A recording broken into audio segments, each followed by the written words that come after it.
you know, identity crisis that many of us women go through. And I like to recall how this whole thing came about.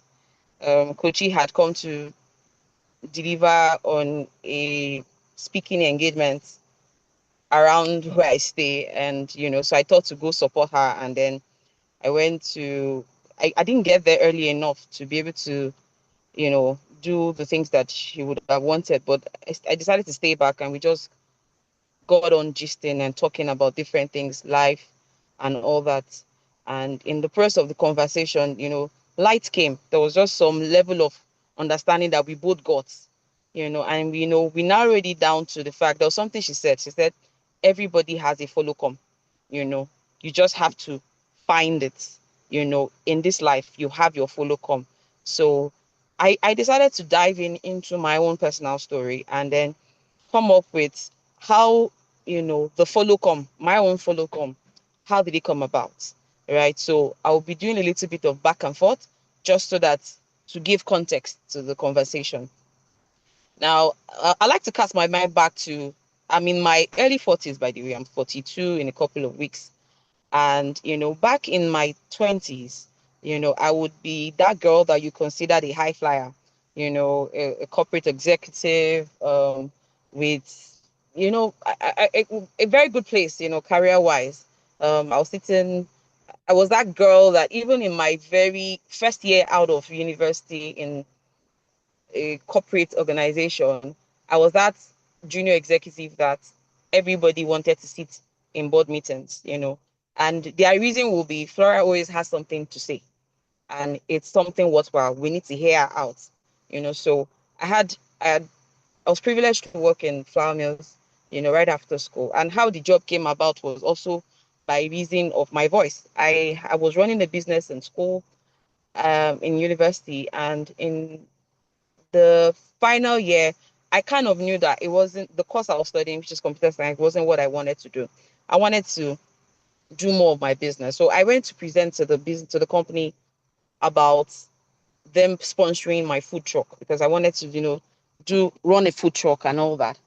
And in presenting, they had said, "Oh, sorry, we won't be able to partner with you on this." And my first presentation didn't go well in my own view or from where I was. And then, I went home that day disappointed and all that. But they called me back and said, "You know what? We want you to come and present again." And this time I was wondering, what did I say then that you didn't hear and you need to hear again? So basically I came back and I presented again. And this time around they said, "You know what we're looking for is your voice. We see that you have good presentation skills, you know how to talk, you know how to, and we may not be able to partner with you on your project, but we would like to give you a job."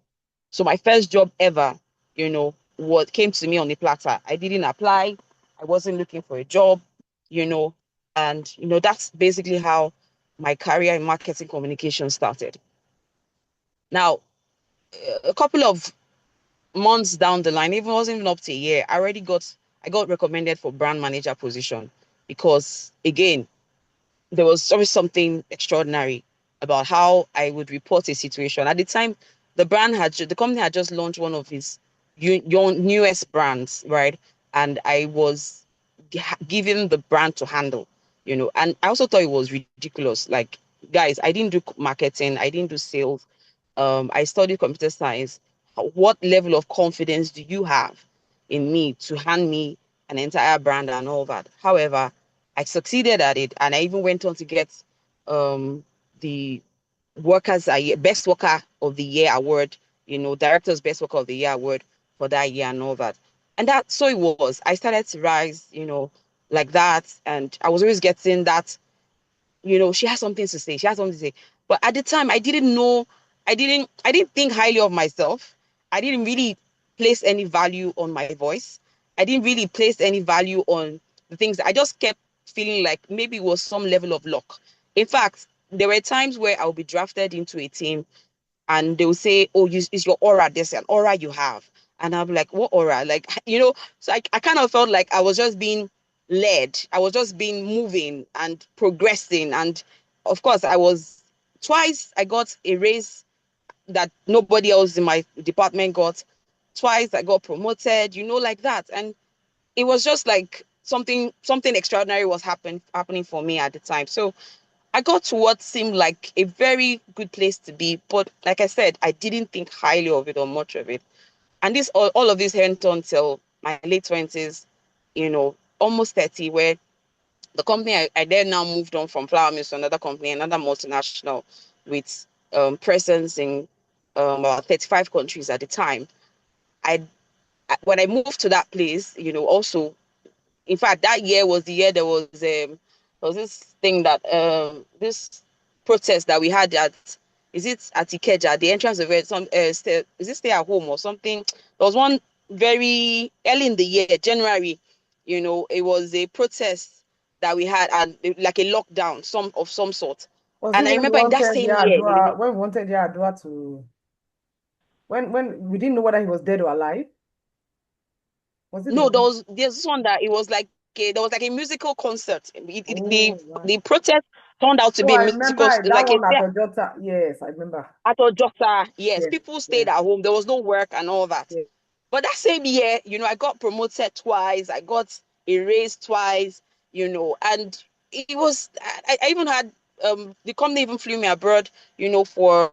Um for an experience. Different things like that. So it felt like I was having the life. The dream life I wanted. Career driven, very excited. Everything. And also, and then around that same time, I got married, and the company then now decided that the company head office of the company I was working in at the time, Chipita, was in Greece. They had an economic crisis they were going through at the time, and they had to make a logical economic decision to shut down operations in countries where they were not making as much profit, right? And then they Possible. decided that Nigeria was one of the countries that they needed to close down operations on and all that. It was really sad. Sorry, someone saying something. No, she just got on. I muted her. Oh, okay. Yeah. So, but you can still hear me clearly, right? Yes. Okay, Yes. thank God. So it was really going well. I was, you know, I was that star girl, if you like that. I had so much power. Like I like to think of that time and say I had so much power, but it didn't get to my head because I didn't even know. I didn't feel like I was that powerful until I started to look at things in retrospect. So I was that girl who I had a country manager who was Greek American, and we had partners, distribution partners who were Indians. We'll go for meetings with high level meetings. And I was reporting directly to the Greek or the company, the head office in Greece. And we'll go for high level meetings. And I would see that because he had a bit of a temper. And so when he's about to lose it with maybe the distributing partners and all that, I would stamp my hands on the table and say, we need to take a 5 minutes break, that kind of thing, because I know that he's about to lose it and stuff. And he had a way of just listening to me. Do you understand what I'm trying to say? That he would honor my voice. He would listen to me.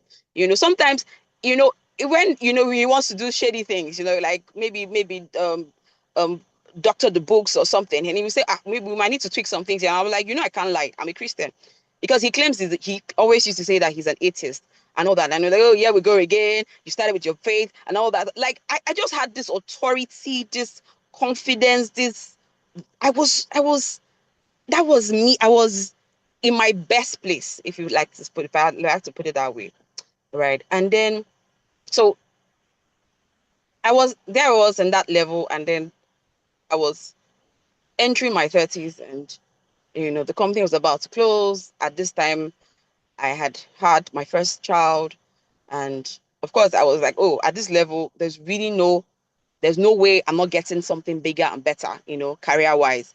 So I had this confidence, work would go on and all that. And for some reasons, that just seemed like the crescendo, like the end. So nothing was coming again. There was some sort of silence, and I started to wonder what's going on. I would go for, I was getting calls, from Canada. I had a business development director come in from the UK, come interview me for a job role. And he was impressed and everything went well. And, next thing, I'm not hearing anything again. And at this time, I took in for my second child. And I knew firsthand what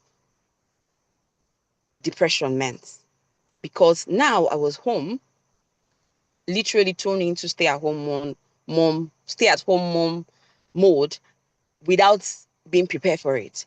And I then now began to find out that my value was literally tied to my work. I couldn't see myself. Who was I? I didn't recognize the girl that I was seeing anymore. I was talking to this is me. So throwback, right? Throwback first my first year working ever out of uni. I had a team of 90 people that I was directly overseeing. Lagos and Ogun State, right? And that's how much power I had. And I was in charge of logistics, so I had vehicles, I had, people that were reporting to me, and of course, so it was. And then here I was now. I had come from all of that very powerful, seemingly powerful states to being talking to two girls that that did not send me, that didn't really date. And I was like, oh my god, what's going on? After my second child, I had postpartum depression.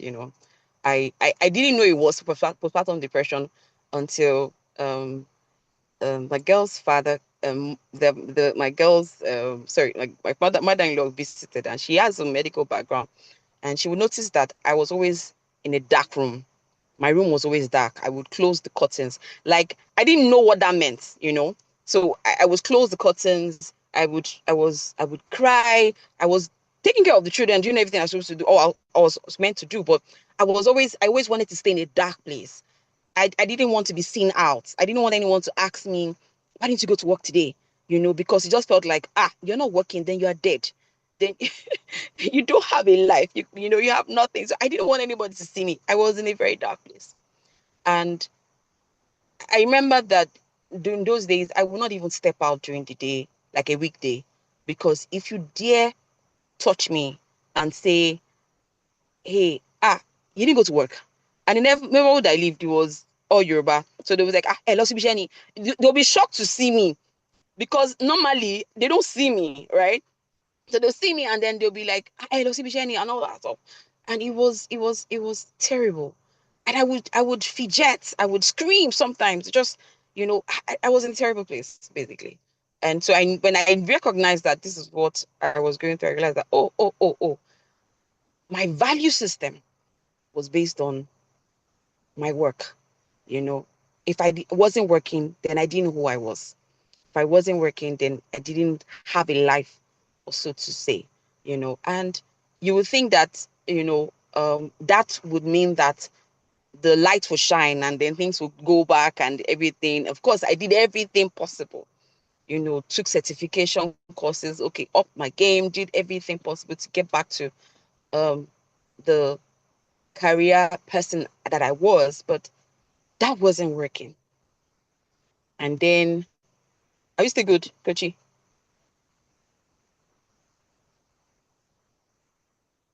Yes.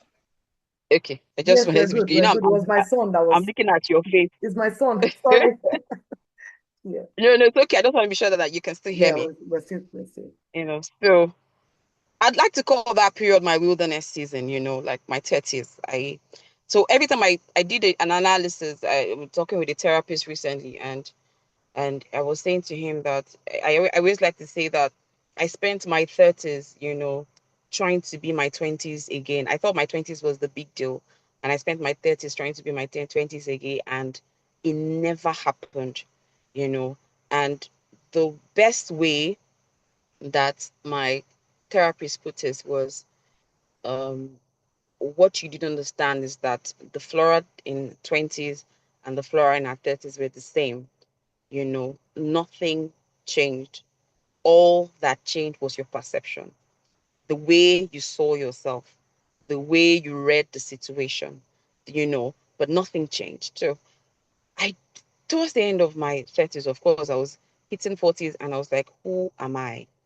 And it was around that same season that I came across, the Kick-Ass Mom community. And basically, I'll say that light began to shine. Things started to happen. I started to encounter people. I started to encounter things. And basically, I'm a sum total of, and still a work in progress of all of these things that have led to the what seems like an evolution now, of the Flora that I am.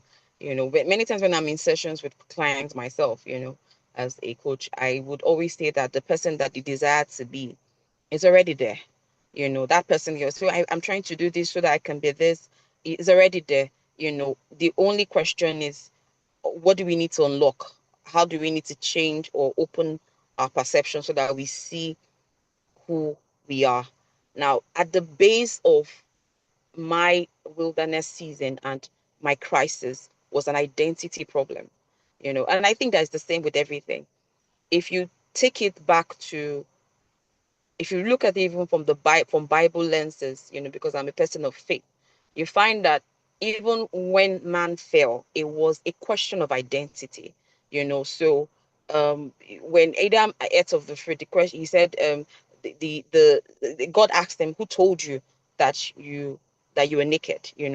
Because now he was no longer seeing himself as clothed, divinely clothed by God. It was a question of identity. And when the devil came to also attack Eve, it was did he God really say, of course you will not be if you eat the fruit, and all that. So it's always a question of identity for me whenever there is that question of how do we see ourselves, especially as moms, so that was it, 30s, and then I began to how the things how the things shift for me. I think the first thing was acceptance. I had to accept who I was. It was acceptance. I had to come to that place of recognizing that the superstar girl that I was in my 20s was amazing. She was good for that season, but she's gone. She's gone and she's never coming back. You know, she's gone. She's has lived the life. She had paved the paved the way. She had even shown me what was possible. So when I speak to her in retrospect, I always say thank you. Thank you for showing me what was possible because, had I not lived that life, had I not had that experience, I probably would have lived in doubt of the possibility of that ever happening. How me ever being great or me ever being the person that I was. And I remember at the beginning I said that Kochi said everybody has their own follow-com. My follow-com is my voice. You know, that unique identifier, that thing that makes you stand out, that thing that makes you. And I'm hoping that as I share my story, that we're all able to find ourselves. So I know that I'm speaking to a a myriad of women, and we're all in our different age classes. And some of the things I'm saying may not directly relate with you because you're probably older or you're younger and all that. But if there's anything that you can pick, I would say pick something that relates with you. Like we all have that side of us that was fantastic, and we're hoping and we're wondering where is it, especially between the transitioning as moms. When we become mom, there's always the side of us that we lost, a side of us that we're wondering where did she go to, and society doesn't help. Social media doesn't really help that much. When there's so much pressure, you see people, even when it comes to our body shape, how we look, there's the pressure to look a snatch back to the version of ourselves that was before the babies came, and I would say that the first time ever I succeeded in losing weight after my babies, the one thing that worked was acceptance. I have to accept that this was my current weight. This is who I am. I had to wake up to the reality of this. I used to be a size 10. Now I'm a size 14. Deal with it. You know, I had to wake up to the reality of not buying clothes that are size 10 with the hope that if I keep looking at it, then one day I will snatch back to it. It did not work. I had to I had to accept the fact that I liked food, you know, that I loved food. I love good food, that good food had a way of making me feel good. That was part of the acceptance that I had to come to realization of. So I'll say the same for everyone. If you're struggling or you're in that stage where um you're wondering, where am I? Where was I? Why am I not the person that I used to be? You may need to first accept this person that you are, because guess what? Every version of you is still you. The version of you as a girl, as a teenager, as a young adult, as a single person, and you see the identity crisis goes on and on. If I don't know if everybody here is a member of the community, if I'm trying Not to everybody. scan through, Not everybody. everybody okay? Yeah. If not everybody here is a member, I may not want to say this, but I mean, you all know that I've experienced certain losses myself, even in most recent years. I mean, I'm talking the last 1, 2 years, and even with that, it's a question of identity. Who am I? When my mom passed, I suddenly became an orphan. You know, I had lived being a fatherless child for 29 years, and with my mom passing, identity shift again. I had to face the reality of being an orphan, no father, no mother. And the only way to describe that feeling was I literally felt like the roof off my head was gone. Now, there was nothing anybody, even if you've lost a loved one before and you come to talk to me at that time, it's not the same. Except you've lost father, mother, you really don't have anything to talk about, because you really cannot relate to how I'm feeling. The same thing to my sister. My sister one was even worse because there's no word. And because I'm a person of words, I like words. Words are my thing. Hence influence. You know, there's no word, still no word for to describe the loss of a sibling. If you lose a child, if you lose a loss of a sibling, or the loss of a child, right? If you lose a father or a mother, you're fatherless. If you lose a mother, you're motherless. If you lose a father and mother, you're an orphan. But if you lose, there's no way to say, there's no one word that describes you. Do you understand what I'm trying to say? So that in itself even first messes up with your psyche, of who you are and all that. So I found that having gone through that fight, in a way, helped me cushion, helped me adjust with every other struggle that have come my way, in this journey as a woman. The next thing, of course, was identifying core self. So if you're writing and you're just trying to pinpoint key things to take away, I would say first step to recovery is radical acceptance. Like, face it, that mirror affirmation task that we do, is a very critical tool, because it helps you come face to face with who you are. You know, the love for yourself, what you love about yourself, you know, what you like about yourself, what you're proud of yourself of, the things you forgive yourself of. And many times, we say that when we write that part of the things you forgive ourselves of or for, we sometimes are moved to tears, because sometimes you can't even relate to the fact that I did this, because we beat ourselves up so much, and of course the commitment for what you will do. So radical acceptance is the first step to recovery for me. Is the first step to, so that I'm not going too far away from what the focus is. We're talking beyond the mom label, and the sub theme of this is reclaiming your identity in the evolution of growth. So I'm talking to every woman who has had to grow. And guess what? If you're living, yesterday I was thinking about the fact that by definition, you remember biology or integrated science, one of the characteristics of living things is what? Growth. Remember your Mr. Niger D. It's what? Growth. Right? The fact that you're living. I can't believe you remember Mr. Niger D. Oh my goodness.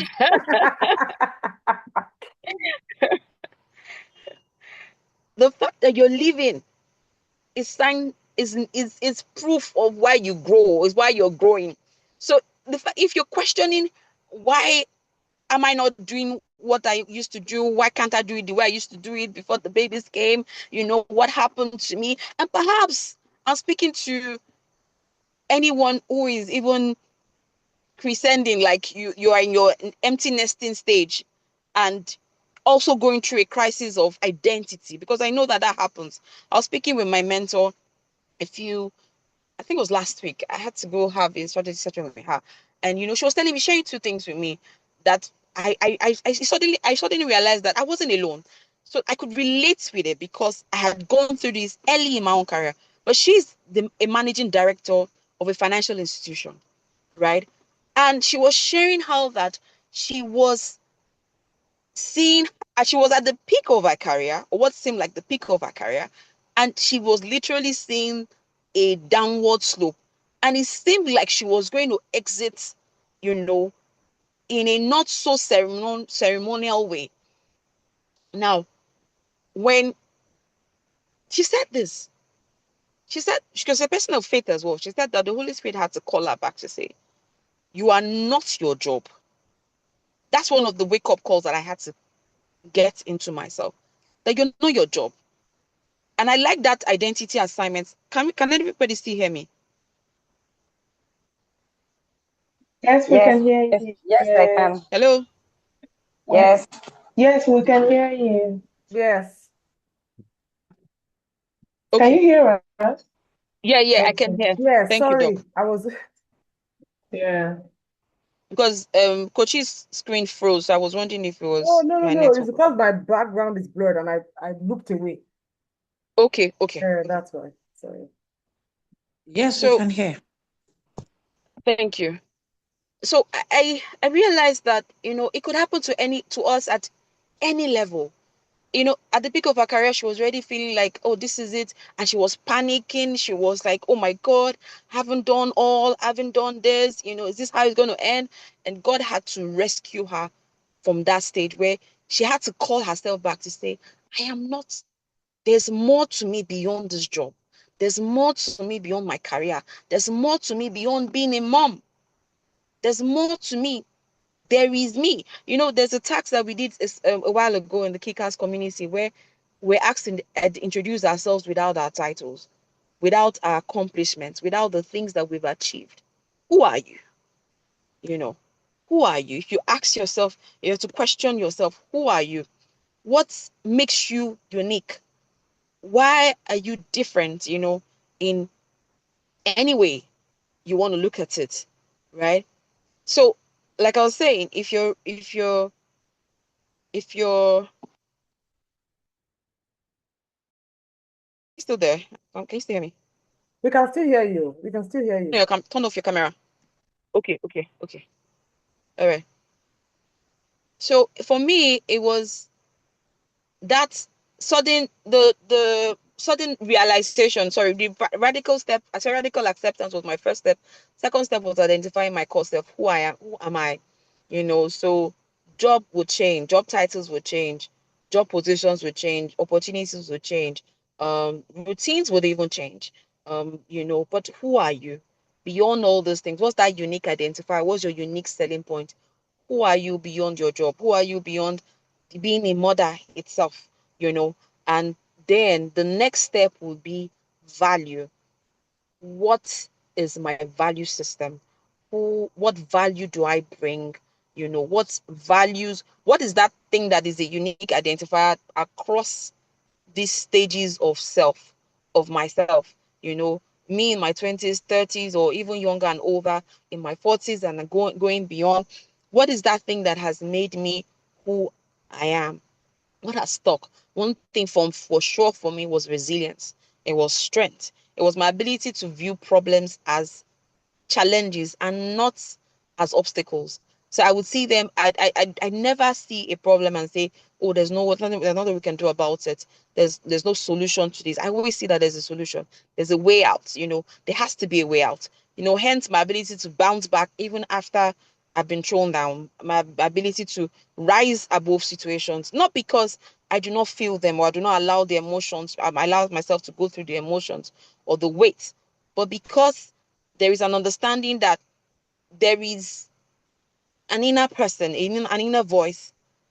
There is value beyond just the service that I offer and the things that I do and the titles that I have and the personality that I am that makes me unique, that makes me special, that makes me purposeful.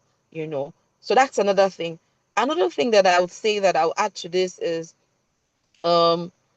integration, so as I began to find my voice again, let me take it from the point of discovery. So I had to rediscover myself again. And I remember what even led to this particular stage of my life. I'd had a conversation, and someone said something to me, and this person was considered dear, and it went beyond the words, and I literally saw my life flash before myself, and I was like, oh my God, who am I? And all of a sudden I started to cry. And I remember calling my sister, Tega, because Tega is the closest human to me.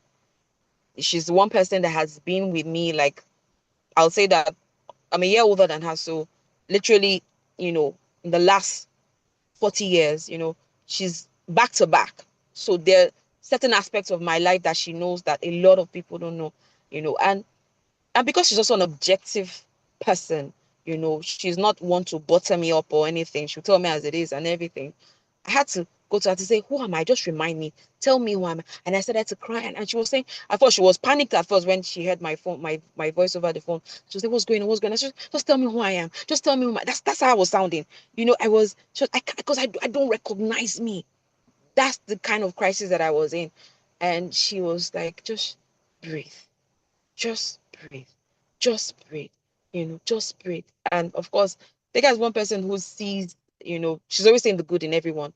So she started to reiterate the things that I was, that, my strength, my uniqueness, my voice, and everything. And that was it. So surrounding yourself with the right people, was another critical aspect of my evolution. Having the right people around me, family and friends, um, people who knew me, um, people who valued me, who liked me. I discovered that, all along, I told you how I was having a thriving career in my younger years. And at the time, it felt like, maybe these people are just they just like someone who likes to do the extra work. So I was such a workaholic back then, eh? My boss would say to me, and he's Greek, and Greeks like to work. He would say, Flora, get a life. Like, I'm leaving. Like, and sometimes because we're reporting to Greece is 2 hours ahead of us. So when it's closing hours, he would literally close office by 3. He would say, my boss has closed. My bosses have closed. I'm closing. I'm closing here in Nigeria, and when he does that, I'm still there. I'm still there because I'm like, no, we have to finish the work today. Like another work. So I was neck deep in my work. And I think that's another challenge that I had. I thought that because I was putting in all the effort, I had to get the results. And when I wasn't getting the results, the frustration setting and all that. So having the right people who see you for who you are and who can always validate you. I have this uncle who would always say to me that I carried you on my back. And I feel like it's the voice of God, or is the voice of a father that God has left with me. He would say to me, I carried you on my back when you were young. Even from that early age, I knew you were great. So he would say, don't let anybody tell you otherwise. Don't let it, because guess what? Because my voice is my follow come, my ears are a critical part of my growth.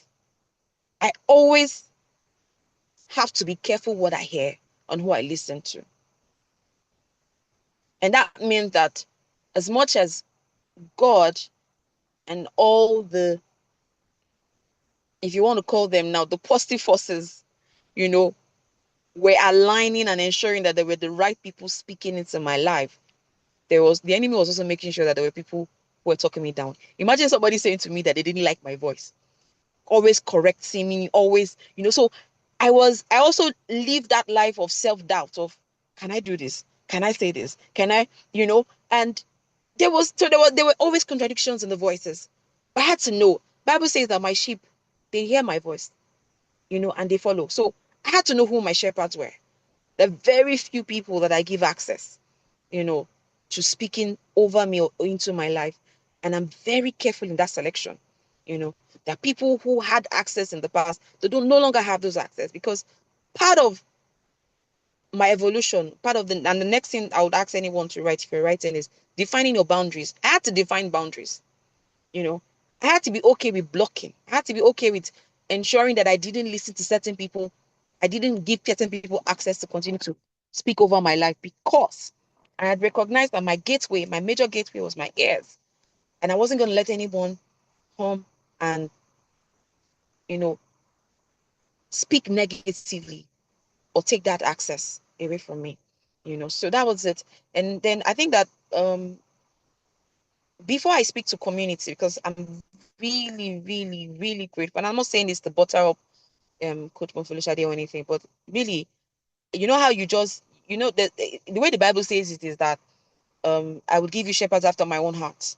You know, I always like to say that God gave me a community after his own heart, you know, in the Kickass Mom community, right? Because it was everything I needed at the time. It wasn't loud, it wasn't too much in my face. There was no pressure. But there were values that were instilled, values of affirmation, meditation, breathing, those exercises, affirmation, just owning ourselves. And then the vulnerability that we have in this space where we can say things as they are and not be afraid and, you know, and not be ashamed as well and just be ourselves. It was very helpful to my recovery and gaining back my voice. Self-inheritance is the one thing that I think um that I think is like the final thing that I'll say. Self-inheritance. What does that mean? It means that as you evolve, you know, it's important that you own, you know, at the beginning I said self-acceptance, right? As you evolve, you have to inherit every aspect of both the good and the bad, every aspect of self. Because guess what? They served you. They served you. So in my PQ, Kochi can relate to this because she also took that training. Remember the PQ training with Sazad, where he talked about the power of our saboteurs. Now those things that you look back and you say, oh, they were your weaknesses. Guess what? They are the reason you survived. You know, they're the reason you survived. So some of those things that seem like weaknesses, that seem like disadvantages, you know, they added up to make who you are. So every part of you is valuable, good and bad, strengths and weaknesses, opportunities and strengths. Every part of you is valuable. And that's why when God sees us, right, he sees us in retrospect and also in the future, our future self, the original, you know, flawless version of ourselves. And that's why I believe that God is able to accept every one and every version of ourselves, right? So I see that it's past 9 and I don't want this to drag because I know that tomorrow is another day. It's a school day for school resumption for most of us here in Nigeria. And but I like to close with this statement, you know, in rounding up, and I'll take questions if there's room for it or any contribution. Yes, I yes. used to think that my values was what I needed, was what I did rather. I used to think that my value was in what I did. That means it was in my work, it was in activities. You know, now I know that my value is in who I am.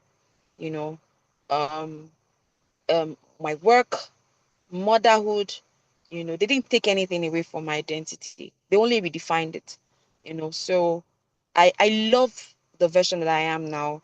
I used to love myself in the 20s, and I used to feel like, oh, that was the girl, you know. But now I think that that girl has nothing on the who I am now, you know, because she knows better. She all the experiences that she's been through, you know, just made her finer, um, made her better, made her adorable, you know. And I will always have to remind myself that I'm not starting over in getting back, you know, on building my career, my personal brand, um, I am not starting over.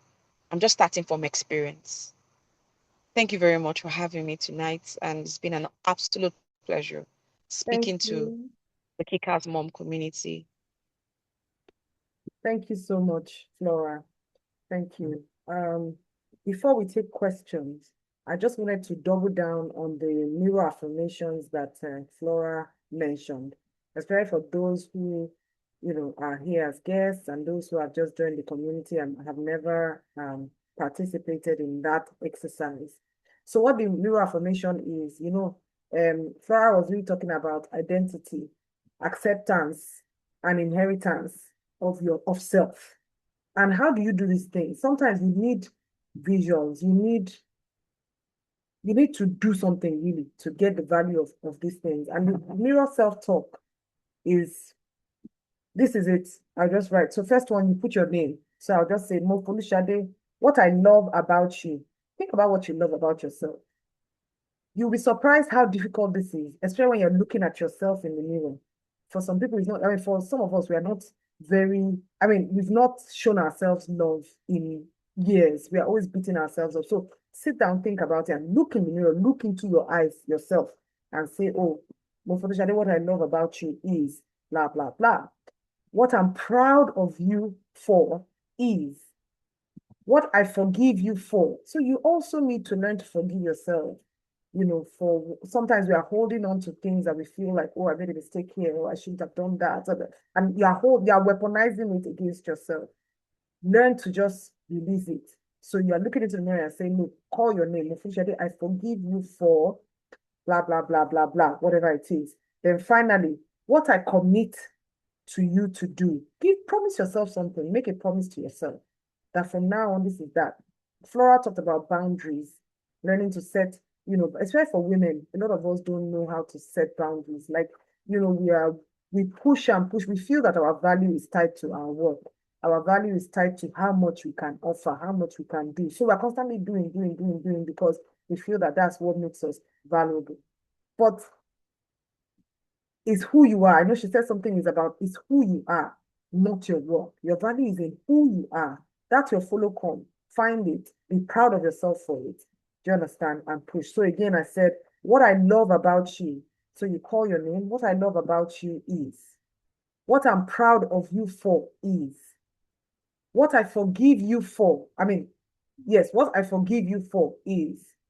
And what I commit to you to do is, so you make a promise to yourself. It's an assignment. Tomorrow morning, do this and just share the experience. The first time we did this, I know some people shared that as they were saying these things, they were literally crying in front of the mirror because some of us have never shown ourselves love. Some of us have never shown, you are working, you're achieving things, you don't even tell yourself you're proud of yourself. You feel like you haven't done anything. You don't see any value. And how you see yourself. I think I noted that too when Flora was talking. She was saying, how do you see yourself? Sit down, really, really, really. How do you see yourself? How do you see yourself? And you will learn this from your self-talk. What are the things you always say to yourself? Oh, why are you always so stupid? Oh, Shadi, you're always messing up. Sometimes you don't even notice yourself that you're saying. You can say, me, I'm always slow, or me, I'm always unlucky. Those are the things that are keeping you where you are because that talk, as you're talking to yourself, how you see yourself shows up and it manifests in everything. Okay, so now we'll just take, questions, comments, whatever. If you can just unmute yourself and share if you have any questions or anything that you want to share. While we're waiting for that, hold on. What did I do here? Okay. Sorry. Is there anybody that has anything to say? I will just. Yeah, I wanted to thank Laura. Okay. Oh, hi. Can you hear me? Yes, we can. We can. Yeah, I wanted to thank Laura for this session because, she really spoke from the heart. And this is what most of us needed to remember. And as moms, we always struggle with the loss of our identity. and is really what anchors you. Of course, your identity in Christ holds you more at your center, but then the identity of who you are as a person can Please go ahead.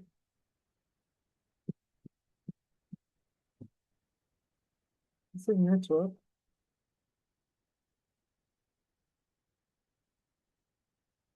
Okay, thank you, doctor. I don't know, suddenly we can't hear you. Is there anybody who has any other comments? I guess so.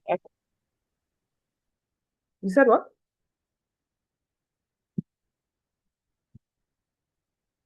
Yeah, I said I guess so. I guess Yeah, that we lost. the Okay, yeah. network, So because let me I read stopped hearing people. let me read some of the comments that we have here. Martina, hi, how are you? She says, this talk is so special to me. I have been asking myself, who am I beyond my job roles, my title, or my academic qualifications? It's easy to put all these things up as a buffer against hurt or as performance to be accepted. Yeah, that is why healing is important. Thank you so much, Dr. Thank you. Let me scroll up. Miss Balls, she says, I am not my profession. I am Opeoluwa, daughter of Zion. I am royalty. I am valuable. Okay, I can see Modupe's hand raised up. Please unmute. Modupe, you have the floor. Okay. All right. Good evening, everyone. Good evening. Flora, I just want to say thank you. You know, while you were sharing, I was just trying to play back my own life, looking at what was I doing in my 20s and all of that. And then you also reminded me of a Netflix series I watched, Younger, you know, and so many things were coming together. And I also remember the hangout I had my yesterday, and it was still the same thing about knowing your core, answering the same question, who are you? You know, someone was like, she still can't answer that question, and there was a workbook I gave them. And you know, really, as mothers, is we all face almost the same challenges. It might be different, but you know, motherhood is not something, marriage and motherhood is not something that there's a manual for, so you can't even prepare enough. And then when you think you even know, you know, all of a sudden you are thrown off guard with nursing, so many things coming up after childbirth, and the baby you so look forward to, at some point you resent, at some point it's a mixed feelings, really. And like you said, every part of what we've gone through and everything we are looking forward to be is already within us. It is there, Yeah. and it still doesn't change. Constant, just like you tagged follow come, you know, it still is there, it's always there, it has always been there. So just making a conscious effort to know that, yeah, this thing is there, this same person is there, and I want to connect to it. I think it's because growing up, the way we grow up, society and all of that, you know, we hardly look at ourselves like an individual. And I keep saying it, that you see this change of name, honestly, for me, this change of name that we do is this, it has psychological effect on women, because you look back and the way they say, you know, Yoruba will say ile oko, ile eko, you are going to learn. So there's this subconscious thing that when you marry, you know, you now want to learn the ways and norms of the family you married into. And that one too also helps you to just forget yourself, you know, completely. And if you look at it, people that usually maintain their name, their single name, that they don't change their middle name, they still always carry on with the way they've always lived when they were single and married. Like there's no difference. They are still, I don't know how to explain it, but if you look at it, they are still that same person. But this change of name, it's all along, it's all these things are just like a web, you know, to just catch us, and like a trap kind of. But we have to fight and be intentional, knowing that Modupe is Modupe. Whether at the time they gave birth to me, I am Modupe. At the time I was 10, I am Modupe. At the time I was 18, 21. By the time I'm 100, I'll still be Modupe. It doesn't change. Different thing might happen to me, but Modupe is still Modupe. So knowing that would always help us to be grounded, knowing that okay, this is Modupe, I am who I am, this is who I am. And no matter the challenge or everything I go through, I am still me, I am still there. That would help us to be able to go back to who we are and then still pick up ourselves from there. So I really want to say thank you for sharing this. I mean, this is like the best message I can have to start my year, moving forward. And, thank you so much. Thank you, Modupe. So I'm reading again in the comments. BC Oyinlade says, identity crisis. I can relate. I know we can all relate. I don't think there's any woman that hasn't gone through that phase. And maybe not, it's not even tied to women alone, human. Because there are certain challenges you go through in life that will shift, that will make you start asking questions, that will make you doubt yourself, that will make you begin to wander, wander away from who you are. And then you have to find yourself again. So yeah, it's something that we have to really work hard to make sure that we remember who we are. They always say that this creating of identity or whatever is not really about adding anything in. It's about going back, stripping yourself of all the things that do not serve you, so that you go back to who you are originally created to be. Elizabeth says that ile eko phrase is a big scam. Okay. So yeah, thank you, everyone. In the absence of any other comments, I'd like us to close early so that we can get our children ready for school. For those of us who still have those of us are not yet empty nesters. I'm eyeing the empty nesters here with side eye. Those ones are enjoying. Some of us have school on tomorrow. Next week, okay, that should be Omo Fena, right? Omo, is that you?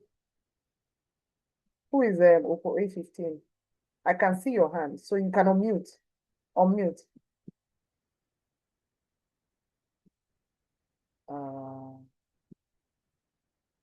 Okay. You have the floor.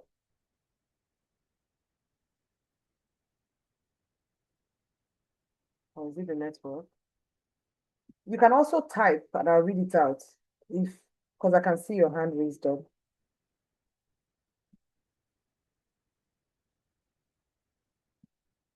Okay. Well, she's trying to fix that. If you are able to, one of the things we like to do here is to do cheese picture of everybody. So if you're able to, wherever you are, if you can put on your video just for a few seconds, let's see everybody's face and let's say hello. Oppo is the phone name, not her identity, so she doesn't know. Yeah, that's what I was saying. I think it's Omo, because I know when Omo said she signed it, so that's what I was thinking it was her, but I'm not sure. I'm not sure if she's the one raising her hand. I can sure see a hand raised up. Yes, can you hear me? Oh, okay, we can hear you now. We can hear you. Oh, but you have muted yourself again. Oh. We could hear you before, but you have muted yourself again. Oluwati, I see you. You're looking hot by the way. Thank you. Hey, I see you. Oh yeah, let's see your faces. Oh, let's see your faces. Oh, I wish someone could do their mirror affirmation like now. Look into your eyes. Omobalale, it's so good to see you. Our Abuja based. Hey, Buki. Good to see you, Temi. Good to see you, Ducky. Alma, we could hear you before. You muted yourself back. See, Dr. Perpetua looking like this.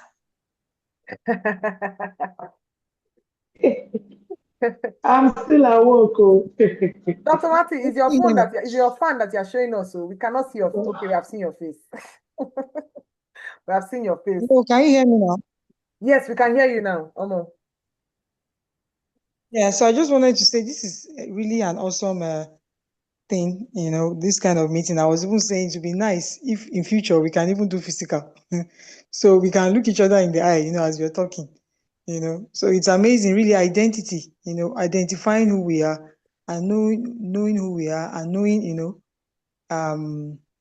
ourselves will go a long way. And there was something she said that I was able to pick when she was talking about surrounding yourself with the right people. I think that is really a critical point there. It's important we have a set of people, family and friends, because that will also shape, shape the destiny of our life, shape so many things. the direction in which we want to go. So I just want to say kudos, to Flora and also Shade for bringing all this together. And it's an awesome community, and I'm glad to be part of it. Thank you. Thank you. Thank you, Omo. Thank you. So it's so good to see everyone. We will have a physical session. I think we're going to close with a physical vision board party where we'll come and it's part of that. I've sent the documents to those of us who are not on the group. I've sent to you directly. Let's take that seriously as we create the identity. See, I said when I started that we should focus on who we want to be, how we want to see ourselves, right? As opposed to what we want to do. So that's what the vision board party will be about. It will be hybrid, virtual and physical. And then remember the assignment, our mirror affirmations, as Flora said. Do your mirror affirmations tomorrow morning. Do it and give me feedback on how it went. Sit down and just write what you love about yourself, what you forgive yourself for, what you're proud of yourself for, and what you would do going forward. Yeah. So everybody, it's so good to see you. Hi, it's so good to see you too. I love you. Wait, who did the 3-day water fast here? Who finished the 3-day water fast here? It's like I was on my own. Dr. Marty, did you finish? Did you finish the fast? No. I didn't even know there was a fast. Fine face, Bolande. Yeah. Flora. Have you taken a picture? Don't mind me. Have you taken a picture? Sorry, let me take the picture. Sorry. Modupe, I'll put on your camera again. No, yeah. I forgot. I'm used to. It's Fumi that is always taking the picture with her phone. Yeah. Because I'm using my laptop, so I don't know how. Yes. Thank you. Please, let's take the picture again. Say cheese, everybody. Cheese. Okay, thank you everyone for joining. God bless you. We have another session next Sunday. You. Dr. Perpetua is taking us on goal setting. Flora for the wonderful session. Thank you, everyone. All right, bye everyone. Bye. Bye. Bye. Bye. See you. So she has serious cleavage showing. Who was that? Oh God.